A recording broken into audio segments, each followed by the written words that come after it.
여러분 오늘 4절부터 읽었습니다. 그러면 어떤 말로 그 4절이 시작되고 있습니까? 4절은 그 날에 하는 말로 시작되어 있습니다. 근데 4절만 그런 것은 아니죠. 7절도 그렇고 9절도 그 날에 라는 말로 시작되고 있습니다. 그렇다고 한다면 그날은 도대체 무슨 일이 있는 어떤 날일까? 하나님께서 이것을 통해서 우리에게 말씀하시는 것은 무엇인지 함께 생각을 해보고자 합니다. 여러분, 이 말씀이 선포된 상황을 이해하기 위해서 여러분들에게 지도를 한 장 보여드리려고 합니다. 저 화면에 지도를 보시면 중간에 노란 부분이 있고 그 밑에 초록색 줄로 이스라엘이라고 써 있는데 이게 북왕국 이스라엘 지역입니다. 그 밑에 초록색 지역에 파란색 줄로 유다라고 써 있죠. 이 부분이 남왕국 유다입니다. 이 지도는 하나의 나라였던 이스라엘이 솔로몬이 죽고 나서 북왕국 이스라엘과 남왕국 유다로 이렇게 분열됐는데 그때 상황을 보여주는 지도입니다. 그런데 여러분, 저 이스라엘보다 그 위쪽에 가면 빨간 줄로 이름이 그어진 나라가 하나 등장하는데 아람이라는 나라가 있습니다. 그 다메섹이라고 하는 것은 아람의 수도를 말하는 것이죠. 지금 내란이 아주 심각한 시리아의 수도 다마스커스가 바로 다메섹입니다. 그런데 검은 줄 두 개가 남쪽 나라를 화살표로 향하고 있는데 이것은 북왕국 이스라엘과 더 위쪽에 있는 아람이 동맹군을 만들어서 남쪽 나라 유다를 계속해서 침략하는 상황을 보여주고 있습니다. 남왕국 유다의 백성들은 두 나라의 연합군을 막아내야 되는 아주 어려운 상황에 있는 겁니다. 여러분, 오늘 읽은 이 말씀은 바로 저러한 상황 속에서 하나님께서 주신 말씀이라는 것을 염두에 두시면서 이 말씀을 나누면 좋겠습니다. 자, 그러면 연합군의 침략을 받는 남왕국 유다 백성들의 마음이 어떠할까요? 그건 뭐 전쟁을 경험해야 되니까 말할 수가 없죠.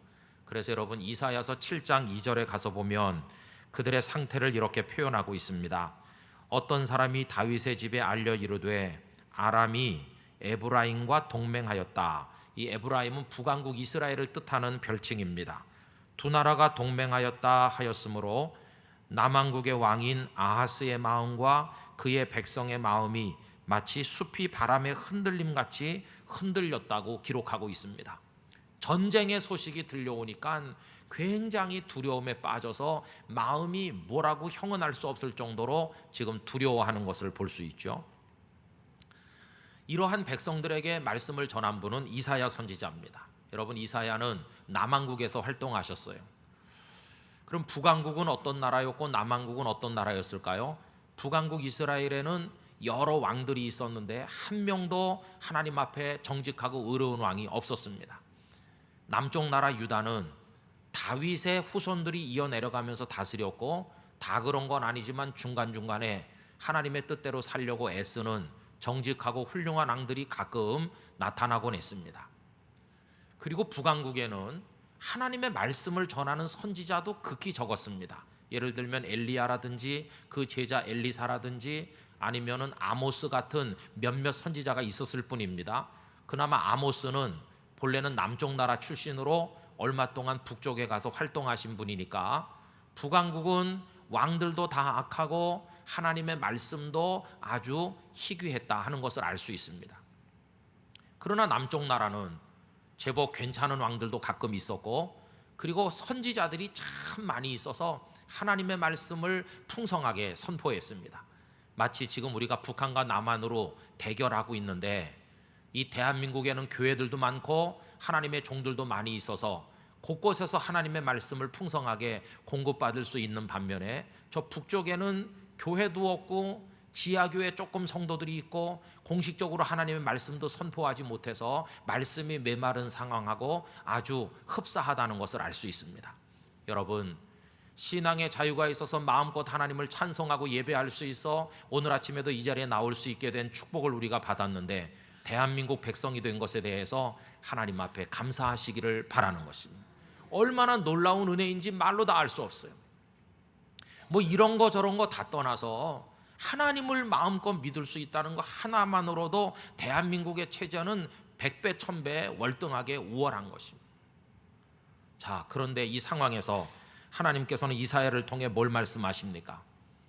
너희들을 괴롭히고 있는 이 두 나라, 북왕국 이스라엘과 그 위에 있는 아람이라는 두 나라, 두려워할 것 없다. 이 두 나라가 곧 멸망하게 될 것이다 하는 말씀을 오늘 본문에서 하고 있는 겁니다.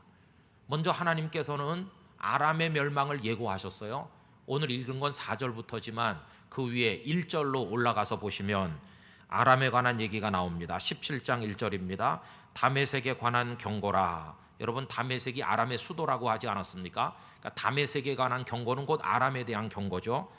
그러면 아람이 어떻게 되겠습니까? 보라, 다메섹이 장차 성읍을 이루지 못하고 무너진 무더기가 될 것이다. 이렇게 말씀하죠. 그 웅장하고 대단한 성이 다 무너져서 폐허가 돼서 돌무더기가 된다는 것은 아람이란 나라가 멸망할 것을 보여주는 겁니다. 이 말씀은 어떻게 이루어졌을까요? 실제로 주전 732년 아수르 왕 디글랏빌레셀의 군대가 다메섹을 완전히 폐허로 무너뜨림으로써 이 말씀이 성취되었고 아람이란 나라는 역사 무대에서 완전히 사라져버리게 됐습니다. 그리고 이제 오늘 본문 4절로 들어오면 북왕국 이스라엘의 멸망을 예고하는 겁니다. 여러분, 4절 말씀 다 같이 읽어보실까요? 그날에 야곱의 영광이 쇠하고 그의 살진 몸이 파리하리니 라고 했습니다. 여기 야곱은 북왕국 이스라엘을 뜻하는 겁니다. 영광이 쇠하고 살진 것들이 다 파리해서 바싹 말라간다는 말은 멸망을 뜻하는 것입니다. 그리고 이 말씀은 어떻게 성취됐을까요? 이 말씀은 주전 722년 아수르의 살만 에셀 왕이 북왕국의 수도인 사마리아를 다 폐허로 무너뜨림으로 성취됐고 북왕국 이스라엘도 역사에서 사라지게 됐습니다. 그 무너지는 모습이 어떠한지 오늘 본문 5절에 보면 이렇게 나와 있습니다. 마치 추수하는 자가 곡식을 거두어 가지고 그의 손으로 이삭을 벤 것 같고 르바임 골짜기에서 이삭을 주운 것 같으리라. 이삭을 베듯 추수하는 사람이 싹둑싹둑 베듯이 북왕국 이스라엘이 배임을 당할 것이고 르바임 골짜기에 이삭을 줍는다. 이삭 한 알갱이조차 남겨두지 않고 싹 쓸어갈 정도로 철저하게 무너질 것이다. 이렇게 말씀을 하셨고 실제로 그렇게 됐습니다. 이 북왕국의 처참한 몰락에 관해서 열왕기하 17장 1절 이하에 쭉 보면 자세하게 기록하고 있는데 제가 한번 읽어보도록 하겠습니다. 유다의 왕 아하스 제12년에 엘라의 아들 호세아가 사마리아에서 이스라엘의 왕이 되어 9년간 다스리며 여호와께서 보시기에 악을 행하였으나 다만 그 전 이스라엘 여러 왕들과 같이 하지는 아니하였더라. 아수르의 왕 살만에셀이 올라오니 호세아가 그에게 종이 되어 조공을 드리더니 그가 애굽의 왕 소에게 사자들을 보내고 해마다 하던 대로 아수르 왕에게 조공을 드리지 아니하매 아수르 왕이 호세아가 배반함을 보고 그를 옥에 감금하여 두고 아수르 왕이 올라와 그 온 땅에 두루다니고 사마리아로 올라와 그곳을 3년간 애워쌌더라. 호세아 제9년에 아수르 왕이 사마리아를 점령하고 이스라엘 사람을 사로잡아 아수르로 끌어다가 고산 강가에 있는 할라와 하볼과 메대 사람의 여러 고을에 두었더라. 이렇게 되어 있죠. 이게 북왕국 이스라엘의 멸망 이야기인 것입니다. 그래서 결국 아까 맨 처음에 말씀드린 것처럼 오늘 본문은 그날에 이렇게 말씀하는데 그날에 있을 첫 번째 일이 뭐냐? 그것은 처참한 멸망이라고 하는 것입니다. 여러분, 이 말씀을 읽는 마음이 어떤가요? 이 말씀을 읽을 때 저 위에 있는 아람이 멸망한다는 얘기를 읽으면 좀 수긍이 가는 것 같아요. 워낙 악하니까, 우상을 숭배하고 하나님을 모르는 백성이니까 뭐 아람이 망하는 건 그럴 수도 있을 것 같다 하는 생각이 드는데, 그러나 북왕국 이스라엘이 멸망한다는 얘기 앞에서는 조금 우리 마음에 언짢은 생각이 들고 불편한 마음을 느끼게 됩니다. 왜 그렇습니까? 북왕국 이스라엘이 그래도 하나님의 백성 아니었습니까? 아브라함의 피가 흐르는 사람들로 이루어진 백성임에도 불구하고 아니 어떻게 하나님의 백성도 멸망할 수 있단 말인가, 이렇게 생각하면 우리 마음이 좀 불편해진다 하는 겁니다. 그런데 여러분, 우린 이것을 통해 무엇을 깨달아야 될까요?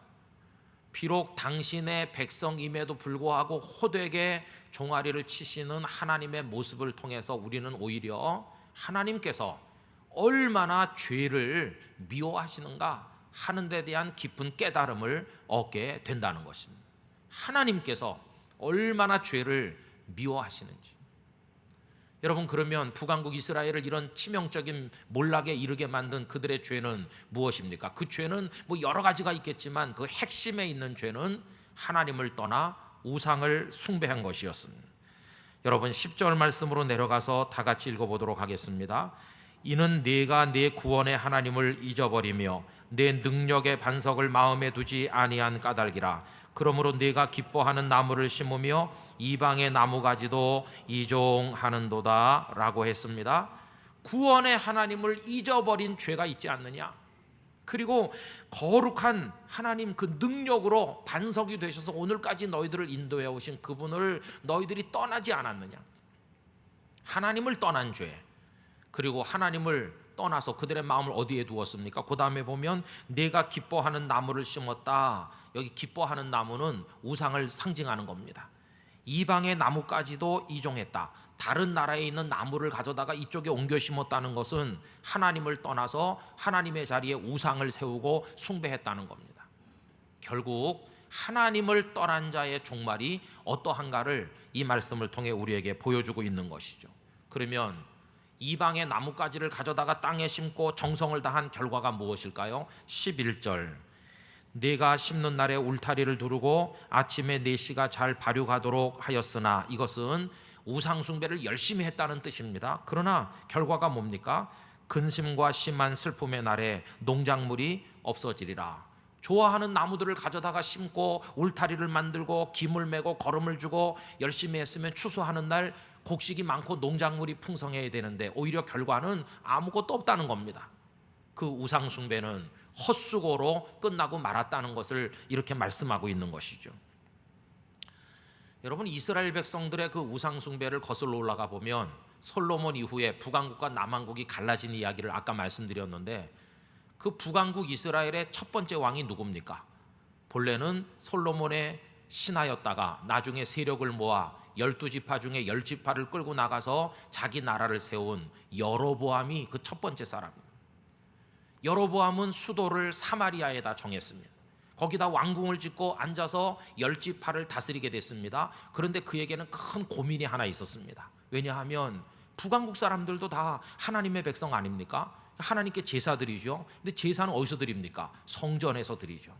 근데 문제는 성전이 있는 예루살렘은 남왕국 유다에게 있다는 겁니다.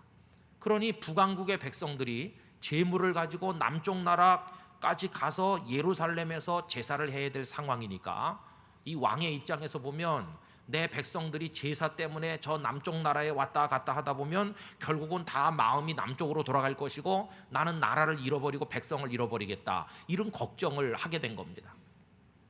그래서 여러분, 이 여로보암이 골똘하게 고민한 끝에 어떤 수를 냈느냐 하면 남쪽까지 갈 거 없다. 우리 북왕국 이스라엘 안에서도 얼마든지 여호와 하나님 섬길 수 있다. 어떻게? 두 군데다가 신전을 만들었습니다. 남쪽은 베델이라는 곳에, 북쪽은 단이라는 곳에다가 신전을 만들고 그 안에 금으로 송아지를 만들어서 떡하니 설치해놨습니다. 이 금송아지를 섬기면 남쪽 성전에까지 갈 필요 없다. 이 금송아지 우상의 숭배가 여로보암 가문의 발목을 잡았고 북왕국이 멸망할 때까지 결국은 이 금송아지 우상을 비롯해 뭐 바알과 아세라와 태양신을 비롯해서 숱한 우상 숭배의 그 원천이 된 것을 볼 수가 있습니다. 제가 사진을 몇 장 여러분들에게 보여드리려고 하는데, 저기 보면 그 고대 단길로 가는, 그 고대 단이 있었던 지역으로 가는 그 이정표가 나타나죠. 그 다음 사진을 보면은 텔 단이라고 그 지역 이름을 보여주는 팻말이 있습니다. 그 다음을 보면요, 이게 컬틱 사이트라고 저기서 이제 제사도 드리고 금송아지 우상이 있던 자리다 하는 것이죠. 그 다음에 보면 성경 구절이 나와 있는데 그 내용이 뭐냐 하면 여로보암이 금으로 송아지 만들어서 하나는 베델에 두고 하나는 단에 두었다고 하는 성경 말씀을 저렇게 새겨 놓았고, 그 다음 사진은요, 이제 거기서 금송아지를 숭배하고 제물을 드리는 모습을 그림으로 그려서 세워놓은 그런 내용이고요.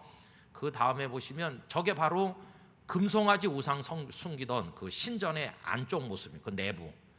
저 안에다가 금송아지 갖다 놓고 저기서 저걸 하나님 앞에 숭배했던 것이죠.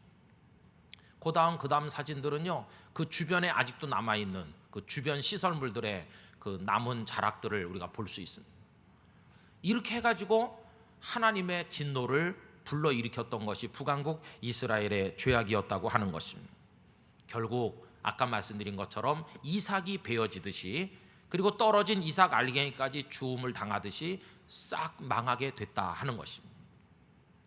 그럼 여러분, 오늘 이사야서 17장 4절에서 나오는 이 말씀을 통해 우리가 깨닫는 게 뭡니까? 이 말씀이 오늘 우리에게 전해주는 메시지는 굉장히 단순 명료한 것입니다. 그것은 하나님을 떠난 백성은 멸망할 수밖에 없다는 것입니다. 그걸 뒤집어서 말하면 하나님께로 돌아오는 자는 하나님의 은혜 가운데서 살게 된다고 하는 것을 우리에게 가르치는 것입니다. 여러분, 저는 오늘 예배 오신 여러분들께서 이 사실을 마음속에 깊이 새기실 수 있길 바랍니다. 하나님을 떠나는 자에게 주어지는 결과는 멸망이요, 하나님을 경외하는 자에게 주어지는 건 참된 복인 줄로 믿습니다. 그런데 그 4절에서 북왕국 이스라엘을 누구의 이름으로 대신 지칭했습니까? 야곱이라고 그랬죠. 야곱의 영광이 쇠한다. 왜 거기서 야곱이란 이름을 동원했을까요? 야곱이 누굽니까? 아브라함의 손자고 이삭의 아들인, 우리 아브라함과 이삭과 야곱이라고 할 때 그 야곱이죠. 왜 야곱의 이름을 여기서 거명한 것일까요? 그것은 야곱의 삶을 한번 생각해 보라는 겁니다. 그럼 야곱이란 분은 어떻게 사는 분입니까? 여러분, 야곱의 이야기가 창세기 25장부터 마지막 장까지 전개되는데 야곱의 생애를 두 가지 모습으로 조명하고 있습니다. 하나는 하나님을 떠난 삶이고, 하나는 하나님을 의지하며 살았던 삶입니다. 야곱 인생의 전반부, 하나님을 떠나서 자신의 방식으로 살았던 삶입니다. 예를 들면 쌍둥이로 태어났는데 모든 장자의 축복을 형님이 독차지하는 게 너무 배가 아픈 나머지 그걸 빼앗고자 했죠. 어떻게 했습니까? 어느 날 형님 에서가 사냥하다가 탈진돼서 지쳐가지고 와서 뭐 먹을 거 없는가 그렇게 하니까 죽을 끓이던 야곱이 죽 한 그릇을 주면서 뭘 내놓으라고 요구했습니까? 형님의 그 맏아들의 권리를 나한테 넘기시오. 불공정 거래 중에 최악의 불공정 거래입니다. 죽 한 그릇 주면서 지독하잖아요. 결국 나중에는 어떻게까지 하느냐 하면 아버지 이삭이 형님 에서에게 축복 기도를 해준다는 걸 알고 형이 사냥하러 나간 틈을 이용해 자신이 형인 척 이렇게 꾸미고 눈이 멀어 잘 보이지 않는 늙은 아버지를 속여 넘기고 축복 기도를 대신 받은 사람이 야곱입니다. 이 잔꾀가 있고 꼼수를 부리는 거예요. 외삼촌 집으로 갔는데 거기서 살 때도 똑같아요. 형님들의 딸들 자기 아내로 삼고 그 외삼촌의 딸들 자기 아내로 삼고 외삼촌의 그 재산을 자기 재산으로 만드는데 여러 가지 인간적인 방법을 동원하지 않았습니까? 자, 그래가지고 그가 얻은 게 그에게 참된 행복이 되었는가? 그 다음 얘기들은 참 마음 아픈 겁니다.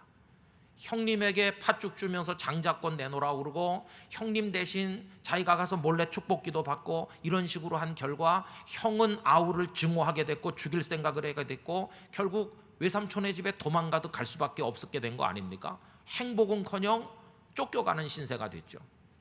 외삼촌의 집에 가서 그렇게 살은 결과 재산은 모았지만 외삼촌에게 저 이제 돌아가겠습니다, 눈물로 이렇게 포옹하고 안녕히 계세요 하고 이렇게 떠나야 되는데 야반 도주하지 않았습니까? 외삼촌도 이 조카 녀석을 죽이려 할 정도로 증오의 대상이 됐어요. 그뿐입니까? 그 재산이 나중에 그에게 올무가 됐는데 세겜에 와서 살 때 하나밖에 없는 딸 디나가 길거리 구경 나갔다가 거기서 겁탈당하는 비극이 벌어졌고 그의 아들들 중에 시므온과 레위가 누이 동생 복수한답시고 세겜 사람들을 다 칼로 죽임으로써 거룩해야 될 가정 안에 수치스러운 일과 살인자가 되어 피를 흘리는 이런 끔찍한 일이 그 가문 안에 존재하게 된 겁니다. 하나님의 백성의 가정에 살인이 벌어지는 이런 비극이 오게 됐어요. 그리고 여러분, 그렇게 사랑했던 여인 라헬이 여행 중에 갑자기 죽음으로써 장례식도 변변히 못하고 길거리에다 대충 파묻고 떠나야 되는 가슴 아픈 일을 당하기도 했습니다.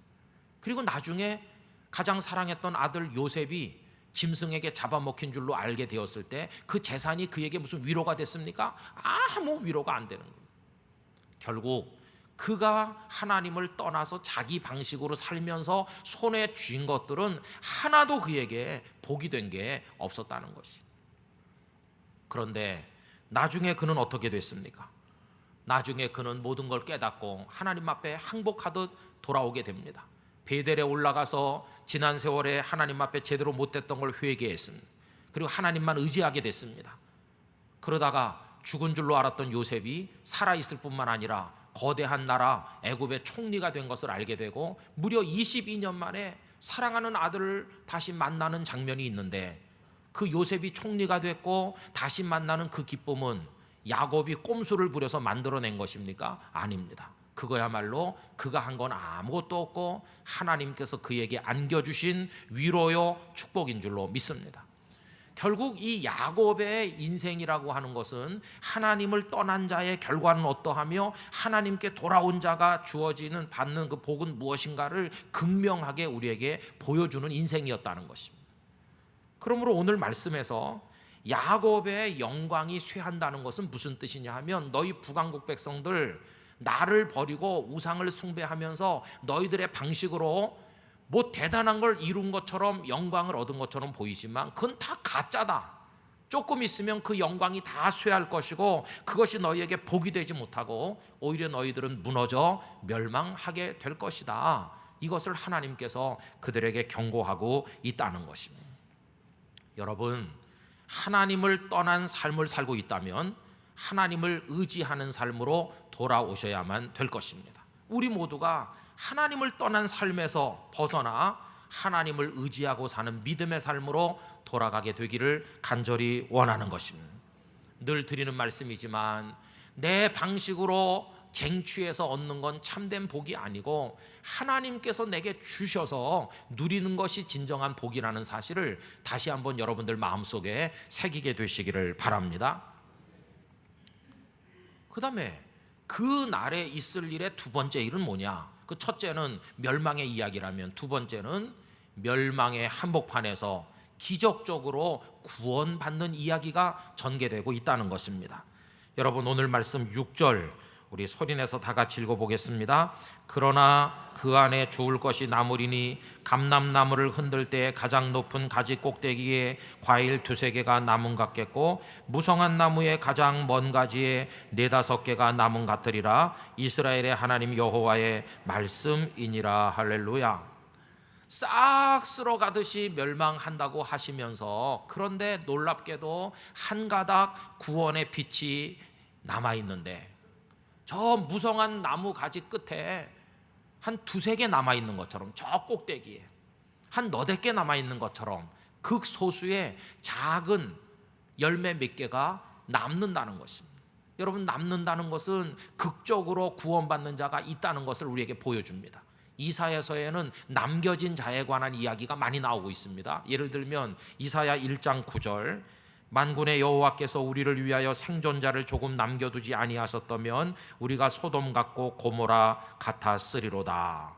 완전히 멸망할 텐데 조금 남겨두셨다. 이게 소망의 빛을 말씀하는 겁니다.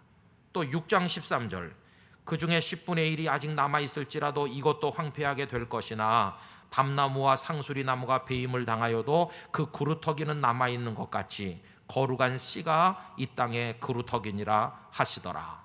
큰 나무를 싹둑 잘라도 그 밑에 밑둥이 그루터기는 남아서 세월이 가면 다시 새싹이 돋아나는 것처럼 그 멸망과 심판 와중에서도 조금 남는 자들이 있다는 겁니다.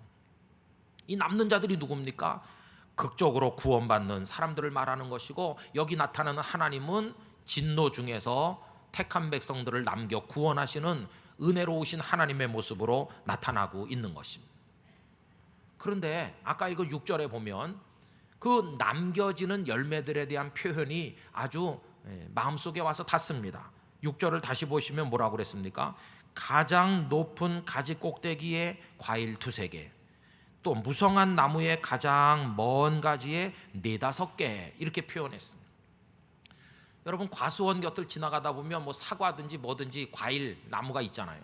그러면 사람들이 다가서서 만져봅니다. 어휴, 이렇게 크게 잘 연구렀구나. 그러면서 한 열흘 있으면 따서 먹어도 되겠어, 이렇게 말합니다.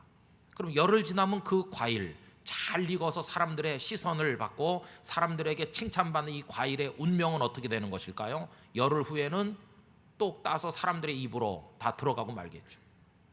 그러나 저 끝에 달린 조그만 거 2-3개, 4-5개, 이거는 사람들의 시선도 미치지 않고 손도 닿지도 않아서 사람들은 관심도 없고 쳐다보지도 않습니다. 세상에도 2 종류의 사람이 있습니다. 손도 닿고 시선도 다 하도 탐스럽다고 칭찬받는 과일 같은 사람이 있고, 저 꼭대기에 달려갖고 사람들의 관심이 미치지 않는 그런 과일 같은 사람도 있습니다. 여러분, 이 세상은 죄악의 세상이거든요. 그럼 이 죄악의 세상에서 박수갈채 받는 주인공은 어떤 사람들일까요? 세상과 장단 맞춰 춤을 잘 출 수 있는 사람은 세상에서 박수를 받게 돼 있습니다. 세상이 죄악의 장단을 치면 거기 맞춰서 함께 죄악에서 뛰노는 사람들은 세상에서 주인공이 됩니다. 그런데 나는 도대체가 세상의 장단에 맞출 줄도 모르고, 나는 거기서 춤을 출 줄도 모르고, 나는 거기서 어울릴 수 없다. 그러면 사람들이 나를 어떻게 할까요? 왕따 시킬 것이고 나는 소외될 것입니다. 그러나 구원은 누가 받는가? 바로 그런 사람들이 구원을 받는다는 것이. 꼭대기에 2-3개, 먼 가지 끝에 4-5개 남은 것처럼 살아가는 사람들이 오히려 구원에 이르는 사람인 것을 말씀하고 있다는 것입니다. 여러분, 노아 홍수 시대를 생각해 보면 세상 사람들이 먹고 마시고 즐기고 자기 욕망에 따라 살 때 노아는 어떤 대접 받았을까요? 노아가 모든 사람들에게 존경의 대상이었을까요? 아닙니다. 아마 미친 노인 정도로 취급됐을 겁니다. 저 노아 저 다 제정신이 아니야. 아니, 그 많은 재산을 다 쏟아가지고, 아니 방주를 저렇게 만들어서 저 뭐에 쓰겠다는 건가? 다 제정신이 아닌 노인 정도로 무시했을 겁니다. 그는 세상에서 철저하게 소외됐을 겁니다.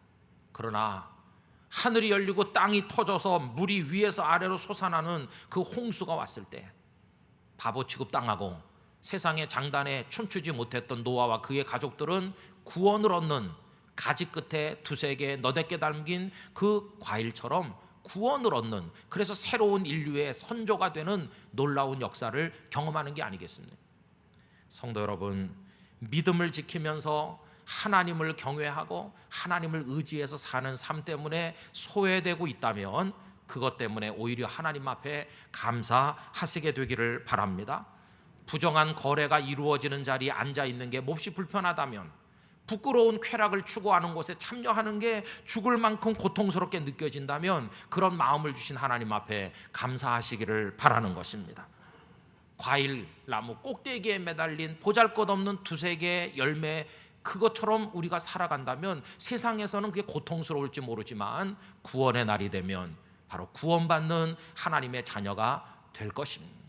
여러분, 오늘 이 자리에 앉아있는 우리들은 이미 그런 특별한 하나님의 사랑을 받아 구원받은 사람인 줄로 믿습니다. 세상에서 특별하지 못해도 하나님의 눈앞에서 특별한 구원받는 하나님의 자녀로 살아가는 것이 얼마나 영광스러운 일인지, 그 은혜를 주신 하나님을 찬송하며 끝까지 믿음으로 살게 되시기를 간곡하게 부탁을 드리는 것입니다. 마지막으로 그 날에 있을 일은 무엇인가? 구원받은 자들이 이제는 일편단심 하나님만 바라보는 삶을 살아가는 것, 그게 그날에 있을 마지막 일입니다. 여러분, 7절 말씀 다 같이 읽읍시다. 그날에 사람이 자기를 지으신 이를 바라보겠으며 그의 눈이 이스라엘의 거룩하신 이를 뵙겠고. 할렐루야. 자기를 지으신 거룩하신 하나님 아버지를 바라본다는 것입니다. 이것이 구원받은 백성에게 하나님께서 요구하시는 것이었어요. 여러분, 하나님만 바라보는 사람은 다른 것은 눈에 들어오지 않을 것입니다. 지금까지는 자신들이 만들어 세운 우상을 바라보고 살았다면 이제는 그것들을 다 버리고 하나님께만 집중할 것입니다. 그래서 8절 말씀 읽어보실까요? 자기 손으로 만든 제단을 바라보지 아니하며 자기 손가락으로 지은 아세라나 태양상을 보지 아니할 것이며. 아멘. 그들은 깨닫고 있습니다.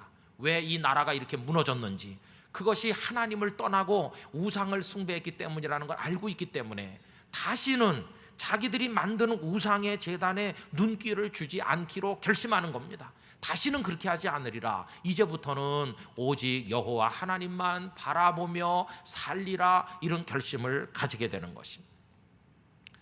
여러분, 세상에 그 대상이 사람이든지 여러분이 좋아하는 무엇이든지 그걸 의지하고 숭배하는 마음의 제단이 있으시다면 그 마음 속에 있는 제단들을 완전히 철폐하고 쓸어버리시기를 바랍니다. 그리고 오직 하나님 아버지 한 분만 바라보는 여러분들이 되시기를 부탁드리는 것입니다. 철저하게.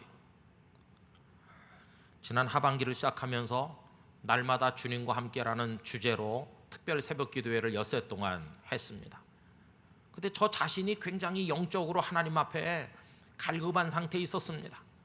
피곤도 많이 있고 또 한계도 많이 느끼고 하나님의 임재를 더 강하게 내가 체험하지 않으면 안 되겠다, 그런 마음이 있어서 여러분들에게도 하루 한 끼쯤 금식하시면 좋겠다는 말씀을 드렸는데, 저도 그 기도회가 시작되기 전날 주일 저녁부터 며칠 동안 금식을 하게 됐습니다.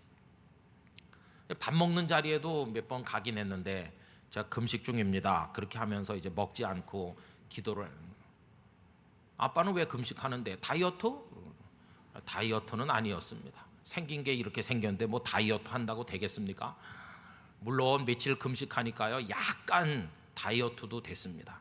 안 잠궈지던 옷이 잠궈지는 기적을 경험하게 됐으니까. 근데 그건 주된 목적이 아니었어요. 하나님, 저를 붙들어 주세요. 이 하반기를 시작하면서 정말 하나님으로 채워지기를 원합니다. 그런 간절한 마음이 있었습니다. 며칠간 기도하고 새벽에 여러분들과 함께 모이고 금식하고 마음을 하나님께로 집중하려고 애를 쓰고 이렇게 기도했더니 그 한 주간이 지나면서 하나님께서 제 마음속에 큰 평안을 주셨어요. 평안이 온과 동시에 두려움이라든지 근심과 걱정은 다 사라지는 걸 느끼게 됐습니다. 내 인생도 내 가정도 이 땅끝 교회도 하나님께서 다 붙들고 계시고 하나님의 손 안에 있다고 하는 확신을 가질 수 있게 됐습니다. 하나님께서 우리 중에 계시다, 할렐루야, 그걸 경험하게 됐습니다. 그래서 하반기를 시작하면서 제 마음이 참 평안하게 됐어요. 어떤 일이 있어도 두려워하지 않게 됐어요. 모든 것은 하나님 안에 있음을 다시 한번 확인하게 됐기 때문입니다. 땅끝교회 목사로 살아가는 세월이 길어지면 길어질수록 인생의 마지막 순간이 다가오는 게 보이면 보일수록 더 강화되는 믿음 한 가지는 하나님밖에 없음을 믿는 그 믿음인 것입니다. 여러분, 제 마음에 주신 하나님의 평안이 여러분들에게 전달될 수 있길 바라고 여러분들이 더 크게 하나님으로 인하여 기쁨과 감격을 누리며 살게 되시기를 기원합니다. 하나님밖에 없는 줄로 믿습니다. 그 유명한 어거스틴, 본명은 아우구스티누스죠. 그가 이런 이야기를 했습니다. 나는 사탄이 내게 오는 것을 환영한다. 왜냐하면 내 건강한 믿음을 위해 사탄과의 대결이 필요하기 때문이다. 그러나 나는 결코 내 힘으로 사탄과 싸우지는 않는다. 단지 사탄을 내 속에 계시는 그리스도께 소개할 뿐이다. 그러면 그리스도께서는 사탄에게 말씀하신다. 사탄아, 내 종 아우구스티누스의 문을 두드리는 것은 좋다. 그러나 너와 싸울 상대는 그가 아니라 나 예수니라 하시면서 못자국이 나 있는 손을 내밀어 보이신다. 그렇게 말했습니다. 끊임없이 사탄이 우리에게 여러 가지 공격을 가져오지만 그러나 무엇으로 싸우는가? 우리 안에 계신 주님께서 우리 대신 싸우시는 줄로 믿습니다. 성부 하나님 아버지, 성자 예수 그리스도, 성령 하나님, 삼위일체 하나님께서 우리에게 임하시고 우린 그분만 바라보고 그분만 의지함으로 이 하나님으로 인하여 사탄의 시험도 이기고 삶의 고난도 이기고 승리하는 우리 모두가 되어야 될 줄로 믿습니다. 여러분, 하나님 한 분밖에 없습니다. 오늘 예배를 마치고 돌아가는 여러분들의 가슴 속에 이 하나님의 임재가 충만하시고 믿음의 확신 가운데 평안을 누리시면서 이 한 주간을 승리하시기를 주님의 이름으로 축원합니다. 다 같이 기도하겠습니다. 이 시간 우리 모두 마음을 모아 하나님만 바라보는 삶을 살아가게 하여 주시고, 우리 마음의 제단들, 우상의 제단들을 다 철폐하고 오직 하나님만 향하게 하여 주시옵소서. 간절히 통성으로 기도하겠습니다. 하나님 아버지, 저희들의 마음속에 있는 온갖 우상들을 철폐하기를 원합니다. 하나님이 아닌 그 어떤 존재를 의지하는 마음이 다 사라지기를 원합니다. 우리가 믿고 의지할 분은 아버지밖에 없습니다. 아버지만이 우리의 구원자요, 우리에게 승리를 안겨주시는 분이십니다. 하나님이 하실 것인데 무엇을 두려워하며 무엇을 염려하겠습니까? 하나님 한 분만 바라보며 믿음으로 전진할 수 있도록 은혜 내려 주시옵소서. 우리 땅끝교회 성도 모두의 가슴 속에 하나님을 의지하는 믿음으로 충만한 축복을 허락하여 주시옵소서 믿습니다. 아멘. 아버지 하나님, 저희 모두로 하여금 마음속에 있는 우상의 제단들을 철폐하고 오직 하나님만 뜨겁게 분명하게 마지막까지 굳건하게 의지하고 바라볼 수 있도록 도와주시옵소서. 예수님의 이름으로 기도드리옵나이다. 아멘.